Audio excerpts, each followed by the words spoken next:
Dear students, in the previous class we discussed the preamble of our constitution and some points of salient features of Indian constitution. Yesterday we discussed written and lengthy constitution, and then partially flexible and partially rigid constitution, then parliamentary form of government and republican system of government, federal system, and today we are going to see another important features of our constitution, fundamental rights. Fundamental rights. This is one of the important features of Indian constitution. Fundamental rights. We were given fundamental rights, so we are free. I told and I explained it. It is rights are very essential to lead a liberty or comfortable life. Like oxygen and water are essential to live, as well as these rights are also very essential. Fundamental rights. It is also one of the features of our Indian constitution. The rights that the constitution have given to the people are called fundamental rights. What do you mean by fundamental rights? The rights that the constitution has given to the people are called fundamental rights. Here we are not only given we are not only given the rights. We are not only given the rights. Our rights are protected. That is the beauty of Indian constitution. Here no law of any government, whether central government or state or any organization, can deny these rights.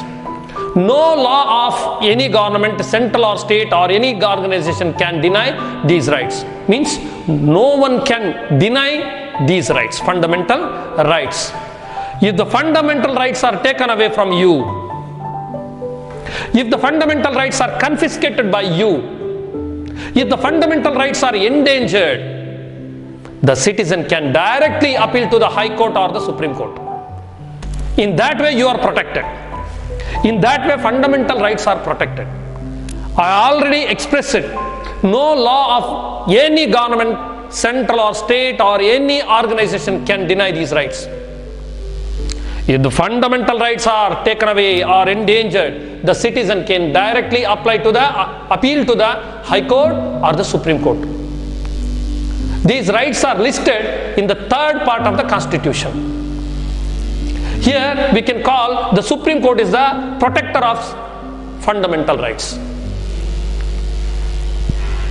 Dear students, these rights are listed in the third part of Constitution. Now another important feature is fundamental duties. Fundamental duties. We are given fundamental rights. Along with fundamental rights, we are some obligation. We have some obligation to this country. This is our mother country. We have to perform some duties to this country. We have to bear some responsibility towards this country. That is why fundamental duties are delineated in our constitution. Fundamental duties are responsibilities towards our country. Our responsibilities. See, this country has given us a lot of facilities. It is protecting us. At the same time, we have some responsibilities towards this country. That is fundamental duties. See, 11 fundamental duties are delineated. 11 fundamental duties fundamental duties are explained in the part A of 4th chapter. In the part A of 4th chapter, under the clause 51A, see, once again, 11 fundamental duties are delineated in the part A of 4th chapter under the clause 51A of our constitution.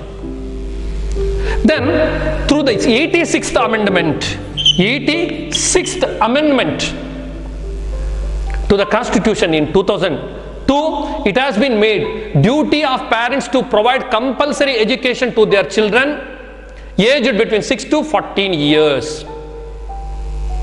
See, before that, some poor children were sent to garage, hotel. They became child labor. They had to earn at their early age. They had to forget all the rights of their childhood. That is why government made necessary changes in the duties of parents. What does it say? Through the 86th amendment of our constitution in 2002, it has been made a duty of parents to provide compulsory education to their children aged between 6 to 14 years. This is the 11th duty mentioned in our constitution. Then another important features of our constitution is DP of SP. What does it mean?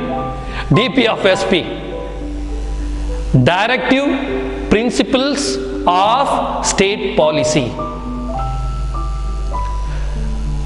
Directive Principle of State Policy have been incorporated in the 4th schedule. See, this is one of the features of Indian Constitution. It is incorporated in the 4th schedule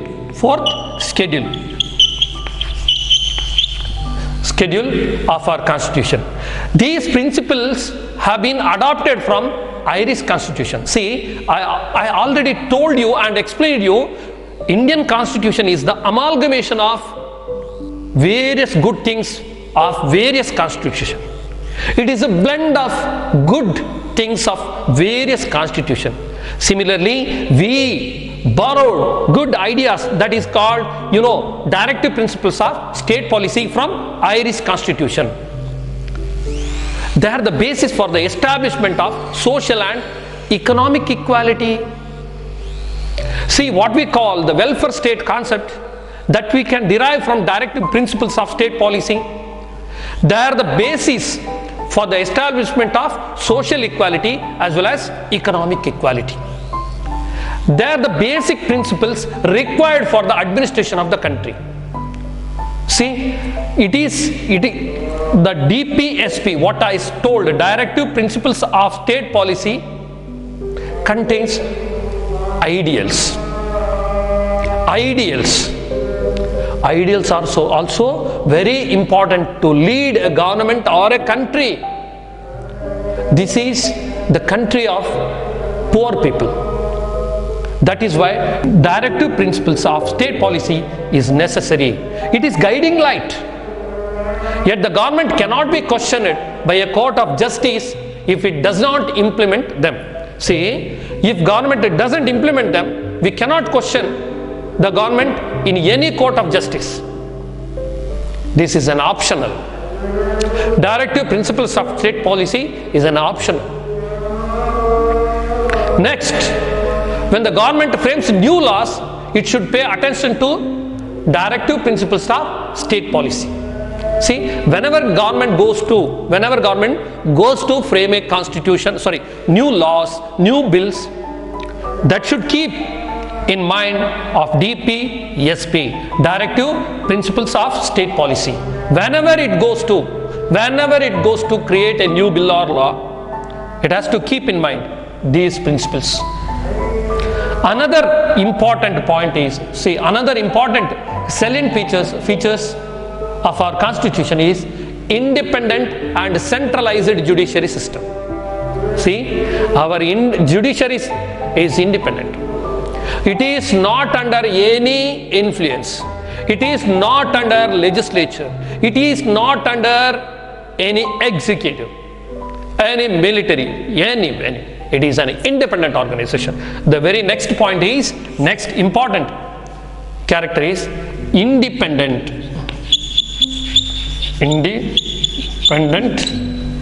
and centralized judiciary system. And centralized judiciary system.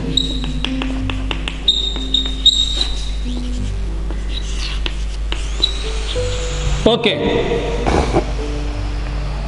The courts have authority to give bold judgments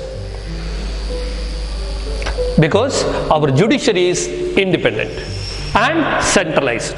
Our judiciary is independent and centralized. The courts have the authority to give bold judgments in order to protect the rights of people.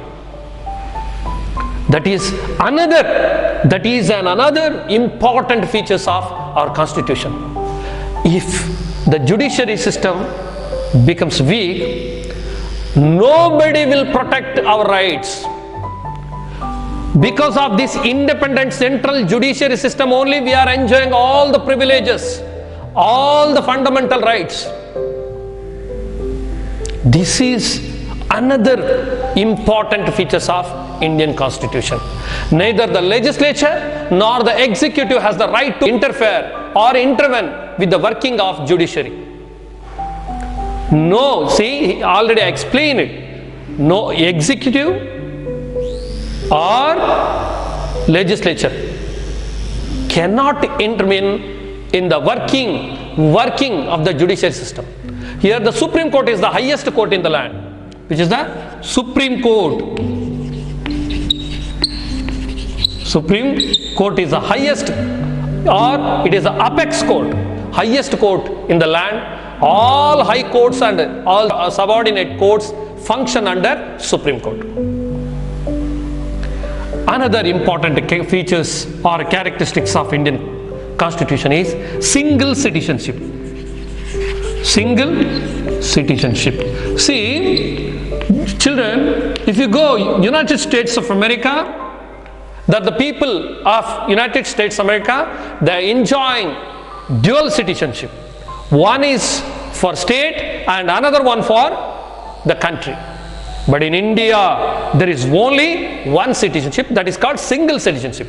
The constitution makes provision for single citizenship in order to curb the narrow-minded provincialism. Why? Narrow-minded provincialism, regionalism, to avoid, to curb the provincialism.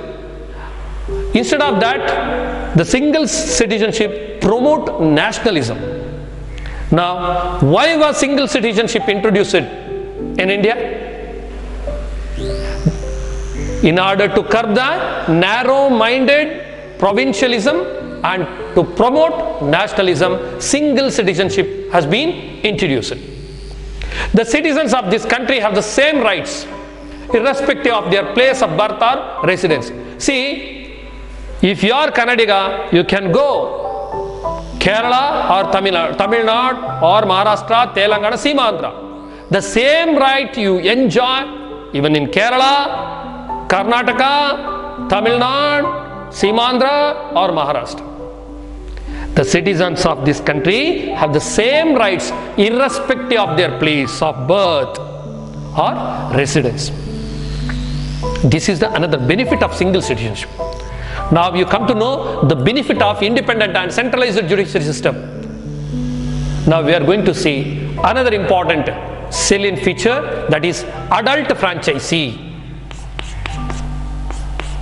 What does it mean? Adult franchisee mean? Adult franchisee. The Constitution provides adult franchisee. All the citizens above 18 years of age they can exercise their right to vote. They can cast their vote. If you have completed 18 years and you are above 18 years, if you are a citizen of India, you can cast your vote. Thus, government has given a right. It symbolizes the sovereign absolute power of the people. At last, the power of the government vested in the hands of people. People can choose their leader. People can form their own government. People can send their representatives to Delhi or Bangalore. What does it mean, Bangalore? Delhi means central or state. Another important feature, that is bicameral legislature. Bicameral, what does it mean? Bicameral mean? Bicameral legislature.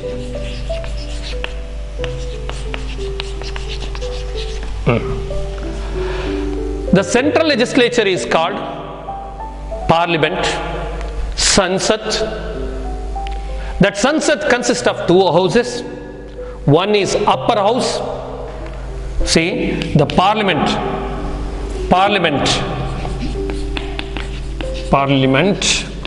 that consists of two houses. One is upper house and another one is lower house. Lower house in India is called Lok Sabha. Upper house in India is called Rajya Sabha. And one more important point, remaining point or feature is party system. See, if you go China, how many parties are there? There are only one party. If you go Cuba, how many parties are there? Only one party. In United States of America, there are two parties, Democratic and Republic. In British parliamentary system, there are two parties, Conservative and Labour Party. But in India, party system prevailing in India, but multi-party system. Political parties are the pillars of democracy. True, it is 100% true. They are the pillars of democracy. There is a multi-party system in India. The party which wins in the general election becomes the ruling party. Whereas the next majority, the second majority party will become the opposition party. Dear students, today we have discussed it. Fundamental rights, directive principles, fundamental duties, then independent centralized judicial system, single citizenship, adult franchisee, bicameral legislature system, party system. These are all the salient features of Indian Constitution. Once again, let's see the important points of the fundamental rights. You know, no law of any government or central or state or any organization can deny these rights. If the fundamental rights are taken away from you or it is endangered, the citizen can directly appeal to the court, High Court or Supreme Court. You know, the Supreme Court is the protector of fundamental rights. These rights are listed in the third part of Constitution. Once again, stress the point, these rights are listed in the third part of Constitution. Then second point is duties. That we must know and we must understand and we must apply fundamental duties. Duties are our responsibility towards our country because this is mother country. 11 fundamental duties are delineated. 11 fundamental duties are explained in our Constitution.